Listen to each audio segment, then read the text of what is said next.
Hevo Tehnika OÜ palgivints PV2 võimaldab transportida ja kokku vedada metsamaterjali keerulistest kohtadest, näiteks pehmetelt metsaaladelt või kraavipervedelt. Palgivints PV2 on küllaltki universaalne ja sobib paljudele erinevatele traktoritele, kinnitudes ripsüsteemi külge boltidega. Vintsi käitab jõuvõtuvõlliga ühendatud kartaan ja vintsi juhtimine toimub metalljuhthoova abil.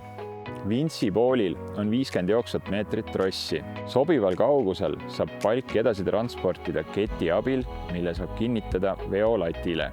Veotrossi jämedus on 8 mm ja vintsi tõmbejõud on kuni 4000 kilogrammi.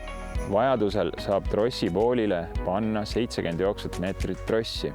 Trossi poolil on spetsiaalne lukk, millega saab vedamisel trossi pooli lukustada. PV2 kaal on 170 kilogrammi ja mõõdud on laius 1200 mm ja kõrgus 1500 mm. Eestis toodetud palgivints PV2 on saadaval Hevo Tehnika kodulehel hevo.ee.